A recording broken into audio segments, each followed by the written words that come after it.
Most of us think we have control over our emotions until we're standing in front of someone who knows exactly how to push our buttons. And the truth? Staying calm when provoked isn't about being passive, it's about power. It's about choosing who gets to control your emotional state, you or the person trying to pull you into their storm. Research shows that when we react out of anger, our brain actually shuts down the part responsible for rational thinking. So when we let provocation dictate our response, we're literally giving up our ability to think clearly. But here's the good news. Calm isn't something you're born with, it's something you build. And today, we're going to talk about how to do exactly that. First, understand your nervous system. When we feel attacked, our brain activates the fight, flight, freeze response. The moment you feel heat rising in your chest, that's your nervous system flooding with cortisol. The trick? Notice it. Name it. Oh, that's my body gearing up for battle. Just naming the reaction slows it down. Let me tell you a quick truth. Our bodies are wired for survival, not for grace under pressure. When someone provokes us, our nervous system doesn't stop to ask, is this an actual threat to my life or just my ego? No. It just floods our body with stress hormones and says, defend yourself. That's why you feel that tightness in your chest, that heat creeping up your neck, that overwhelming urge to either lash out or shut down completely. That's your biology doing exactly what it was designed to do. Keep you safe. The problem, most of the time we're not in danger. We're in a conversation, a tense one maybe, a frustrating one definitely, but our body reacts like we're standing face to face with a saber-toothed tiger. And if we don't know what's happening, we let our nervous system hijack us. We let it dictate how we respond, and before we know it, we've said something we regret, slammed a door, fired off a text that felt good in the moment but terrible an hour later. Now, I want to pause here because this is important. This isn't about shaming yourself for reacting. It's about understanding what's happening in you so you can choose what happens next. And one of the most powerful things we can do is notice when our nervous system is gearing up for battle. A study from UCLA found that simply naming an emotion can reduce its intensity. That's right, just the act of saying, that's just my body shifting into fight mode, can actually slow down the stress response in your brain. So instead of being inside the reaction, drowning in it, you step outside of it, you observe it in that tiny space between feeling and reacting. That's where your power is. Think about the last time someone really got under your skin. Maybe it was a coworker, a family member, or that person in traffic who, let's be honest, was personally out to ruin your day.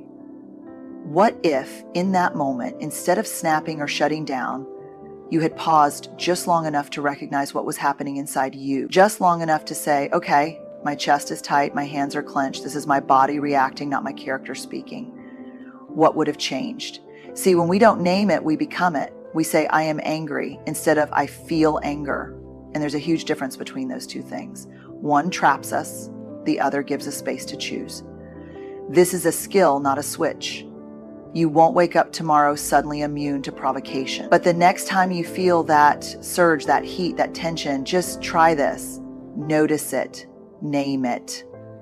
That's the first step to reclaiming control. Don't take the bait. People who provoke are often looking for a reaction. They feed off emotional energy. The best response? A pause, a deep breath, a moment of silence. Nothing disarms a provocateur faster than a person who refuses to play the game. Now, let's be real. When someone says something rude, dismissive, or downright insulting, the last thing we want to do is stay calm. Every instinct is screaming, say something, prove them wrong, put them in their place.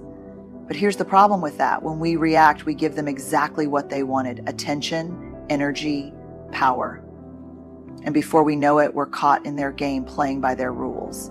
I once had someone, let's call them particularly skilled at the art of passive-aggressive combat, say something to me that was so carefully worded, so perfectly designed to get under my skin, that I felt it land like a dart. And for a split second, I had that fire in my chest, that, oh, I've got a good one to say back moment. But instead of reacting, I just paused, I took a breath, and I watched them. And do you know what happened? They got uncomfortable because they weren't expecting that. They were expecting me to snap, to argue, to feed into the tension they were creating. Instead, I let their words just sit there, awkward, hanging in the air with no energy to fuel them. And within seconds, you could see it all over their face. They didn't know what to do next. Because here's the thing, provocation is an invitation. It's an offer to engage. And we get to decide whether we accept it or not. Psychologists call this emotional contagion. The idea that emotions are transferable.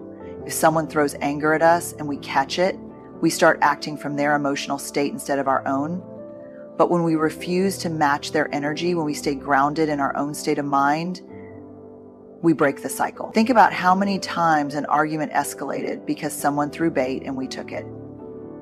How many moments of regret could have been avoided if we had just taken that breath, that pause, that second to decide whether this was a battle worth fighting. And let me be clear, this isn't about letting people walk all over us. It's about choosing our battles instead of being lured into them. There's a difference between standing your ground and being dragged into someone else's storm. The best way to disarm someone who is provoking you, starve them of the reaction they were hoping for. A calm response, a neutral expression, or even a simple interesting can be more powerful than any comeback you could have fired back in the heat of the moment. Because at the end of the day, staying calm isn't about suppressing emotions. It's about owning them. And when you refuse to take the bait, you keep your power exactly where it belongs, with you. Reframe the narrative. Instead of thinking they're attacking me, shift your perspective to they're struggling with something.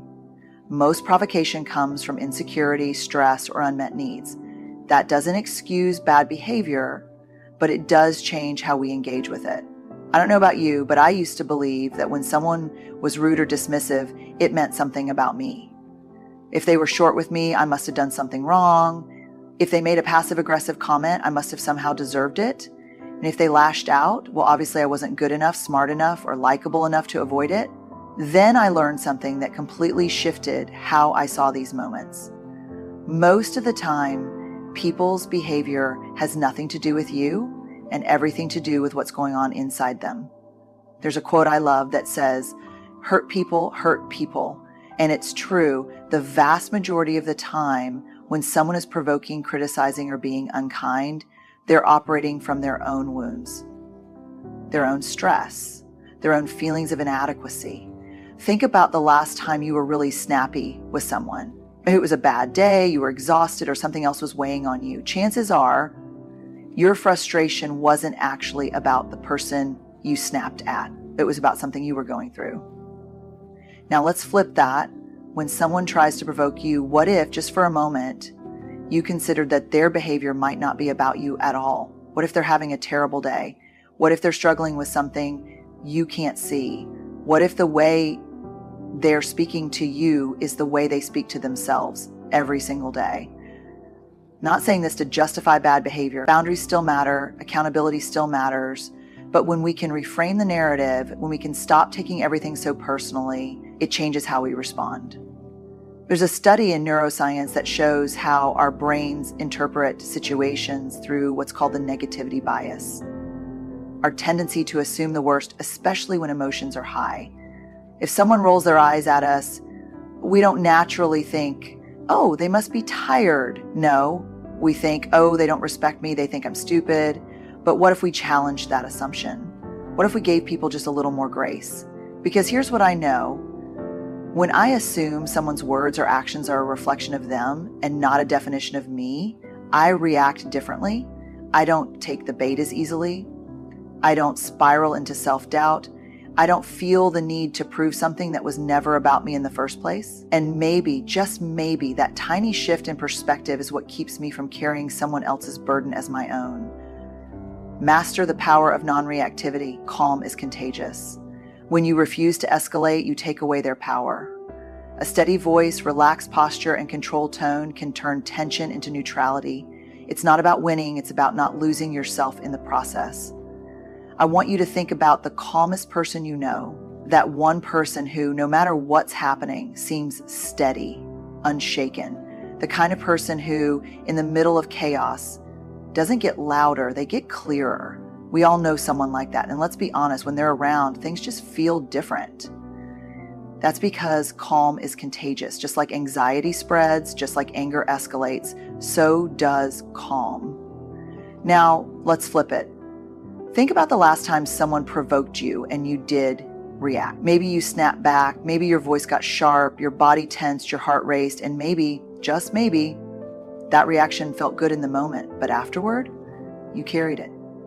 The frustration, the overthinking, the, ugh, why did I let them get to me feeling. See, that's the thing about reactivity. It feels powerful in the moment, but in reality, it hands power over to the other person. It means they got under our skin, dictated our response, pulled us into their emotional storm. And once we're in it, we're no longer acting from a place of intention, we're acting from impulse. But here's the good news. Non-reactivity is a skill. It's something we can practice. There's a technique used by Navy SEALs called box breathing. A simple but powerful way to regulate your nervous system. It's 4 counts in, hold for 4, 4 counts out, hold for 4. Why do they use it? Because when the stakes are high, when emotions surge, staying calm is the difference between making a clear decision and making a dangerous one. And while most of us aren't in combat zones, we are in situations that trigger us at work, in relationships, even standing in line at the grocery store. The question isn't, will I get triggered? The question is, what will I do when it happens? Because here's the thing, non-reactivity isn't about being passive, it's about being deliberate. It's not ignoring conflict or pretending everything is fine when it's not. It's choosing how we show up. A steady voice instead of a sharp one, a relaxed posture instead of a clenched jaw, a deep breath instead of a knee-jerk reaction. And the more we practice it, the more we realize something pretty incredible. We get to decide how we respond, not the other person, not the situation, us. And that's real power. Set boundaries with strength and clarity. Staying calm doesn't mean tolerating disrespect. It means knowing your limits and enforcing them without anger. A firm but steady, I won't be spoken to like that, or we can continue this conversation when it's respectful, is a way of holding your ground without losing your cool. I used to think that setting boundaries meant I had to be tough, that if I wasn't firm enough, people wouldn't take me seriously, and if I was too firm, I'd come off as rude, cold, or unkind. But here's what I've learned. Boundaries aren't about controlling other people. They're about protecting our own space. And the thing about boundaries, they only work if we're willing to hold them without letting emotions take over. Because let's be real, when someone provokes us, it's easy to snap a boundary instead of state it. It's easy to fire back. You don't get to talk to me like that, in a way that sounds like an attack, rather than a simple, steady truth. But boundaries aren't about aggression. They're about clarity. And clarity is kindness. Think about the last time someone crossed a line with you. Maybe they made a cutting remark, pushed a conversation too far, or dismissed something important to you. Now ask yourself, did I set a boundary or did I just get upset? Because there's a difference. Getting upset is natural, but setting a boundary, that's intentional. A boundary sounds like, I'm happy to continue this conversation, but not if there's yelling. I respect your opinion and I need you to respect mine too. I'm going to take a break from this discussion and come back when we can have it productively. No over-explaining, no justifying. Just clear, direct, and steady. And here's something we don't talk about enough. Setting boundaries isn't just about words. It's also about follow-through. If you say, I won't engage in this kind of conversation, and then you do engage, you've just taught the other person that your boundaries don't mean much.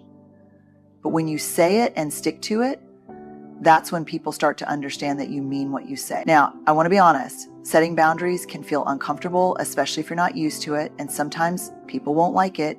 They might get defensive. They might push back. But here's what I want you to remember. Other people's reactions to your boundaries are not your responsibility. Your responsibility is to honor your own well-being. And when you do that, when you stand firm in your calm, clear, and steady truth, that's when you stop being pulled into other people's chaos. That's when you stop feeling like you're constantly managing other people's emotions. That's when you take back your power. Because at the end of the day, staying calm in the face of provocation isn't just about composure. It's about self-respect. And boundaries, they're one of the most powerful ways we can show up for ourselves. So here's the truth. Staying calm when someone is trying to provoke you isn't about being passive. It's not about ignoring the problem or pretending their words don't sting. It's about choosing how you respond. It's about protecting your energy, your peace, and your sense of self. When you refuse to take the bait, you keep your power. When you reframe the narrative, you stop making their behavior about you. When you master non-reactivity, you break the cycle. And when you set boundaries with clarity, you teach people how to treat you. This isn't easy work. It takes practice. It takes self-awareness. It takes a willingness to pause when every instinct is telling you to react.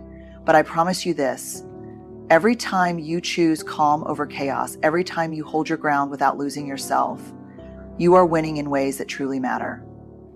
So the next time someone tries to provoke you, take a breath, stay steady, remember your power, and most of all, don't let their storm pull you under. You've got this.